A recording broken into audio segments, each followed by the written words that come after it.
Исто така, претходно беше споменато дека образованието и науката, особено високото образование, се главен двигател во било кое општество. Не само Македонија, него во било која земја, образованието, високото образование, заедно со науката, се главен двигател кој што го одредуваат правецот во кој што една земја ќе се развива. Зошто ова го потенцирам? Ова го потенцирам од аспект, за да се прави било каква програма, било каква стратегија, значи мора општеството, државата да си постави стратешки цели, како тоа да се постави, на кои основи, како тоа да се развива и што да се постигне. Ова повторно го потенцирам бидејќи ВМРО ДПМН ја имаше целата оваа концепција поставено, а сега се наоѓаме во една ситуација каде што сето тоа се руши, без да се каже а како понатаму. Еве, да не се повторувам од колегите што спомена, јас само еден проект ќе го потенцирам. Например, проектот за опремување на лаборатории во високообразовните институции, во факултетите. ВМРО ДПМН инвестираше 1 милијарда и 600 илјади денари за опремување на 80 лаборатории во буквално сите факултети, односно сите високообразовни научни институции, без оглед на кој универзитет, на која институција припаѓаат.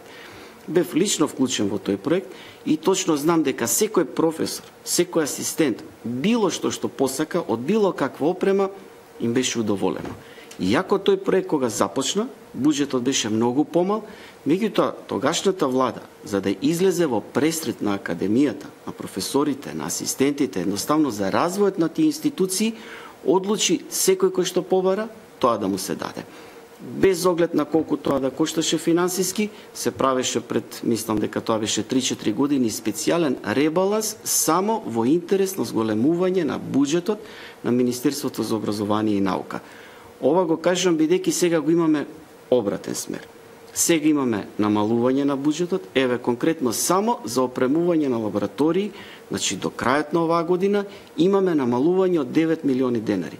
Па сега ако направите споредба, значи инвестиција од 1 милијарда и 600 илјади денари во лаборатории, а сега и од тоа кое што е додадено има намалување од 9 милиони денари, значи правиме, дискутираме за две сосема различни, значи нешто што е многу позитивно и нешто што е сега крајно негативно. Меѓутоа не е само поентата околу опремувањето. Која е целта? Кога велам мора да постои стратегија. Целта е за да тие факултети, тие универзитети да можат преку акредитирање на тие лаборатории да се овозможи нивна апликативна дејност, да се овозможи нивна научно-истражувачка дејност, за да можат младите кадри да работат во тие лаборатории, да се образуваат и да постигнат што позначени резултати на нивото на нивните колеги од многу поразвиените универзитети. Во тој поглед, еве ќе направам и други паралели. Например, сите знаеме дека владата на ВМРО ДПМН инвестираше за било кој студент кој што ќе се запише, значи на универзитетите кои што припаѓаат нели на повисокото место во Шангенската листа, едноставно ги субвенционираше, ги покриваше трошоците. Сега тоа го немаме. Беа споменати преводот на учебници. Па сега не знам дали еве се свесни колку тоа значеше за едно општество, еве конкретно факултетот и ја од кој што доаѓам и останатите факултети, каде што и на наставниот кадар, а пред се на студентите им беше од огромна помош користењето на таа литература. Значи преводот на најзначајните учебници, учебни помагала за студентите и како им помага, тоа сите ние го осеќаме во нашето секојдневно работење. Понатака, значи, повторно говорам, се е тоа стратешки работено. Во програмата на ВМРО ДПМН, додека беше на власт, секој млад истражувач му беше овозможено, па и не само млад, него и професорите, доколку објави труд во часопис со значаен импакт фактор, сите тие финансиски расходи државата ги покриваше. Значи, тоа не е воопшто мал сегмент кој што е за подценување, кој што сега и тоа исто така го немаме.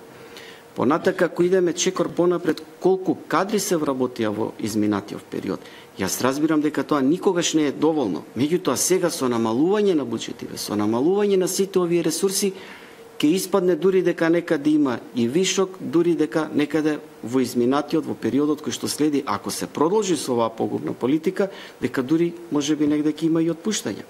Значи, најбитно е да се има една стратегија во развојот на високото образование. Следен момент што ќе го потенцирам, на сите професори, на целокупната научна инфраструктура, би ја нарекол во Република Македонија, им беа отворени вратите во сите меѓународни проекти, во сите меѓународни програми.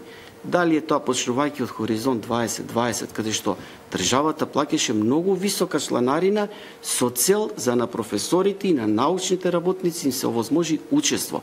Колку тие ги искористија тие можности, тоа е друга ситуација, не би дискутирал во тој дел, меѓутоа говорам, значи, владата на ВМРО ДПМН ги отвори сите тие врати. Да не говорам програмите Еразмус, Темпус програмите, значи сето тоа во изминатиот период беше и како дадено на дланка, значи на користење на научната и стручната јавност, кој што за сега, за жал, не гледаме некоја перспектива дека државата не иде во тој правец. Пред се, значи, еве ги споменувам намалувањето на буџетот, намалувањето, кратењето на голем дел од тие проекти, каде што ако нешто се скрати многу коректно или се укине, многу коректно е да се каже тоа го укинуваме, а ќе го правиме вака. Никој од нас не знае како тоа сега. Ако едно се укине било која програма, а што понатака? Едноставно испаѓа дека сега ние се враќаме пред незиното воведување. И сега замислите, ако јас себе така почнав, така и ќе завршам, имаме една стратегија во која што идеме напред, значи кажуваме во кој правец, таа стратегија ја укинуваме, испаѓа дека сега нас не враќа сегашнава политика на сегашнава влада, не враќа на нас за 10-11 години во периодот од 2006 година.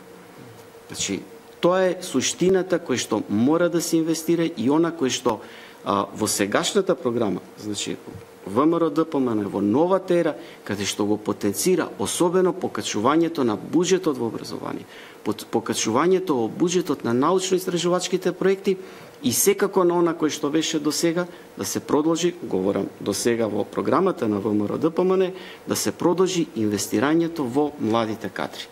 Така, ви благодарам, професоре.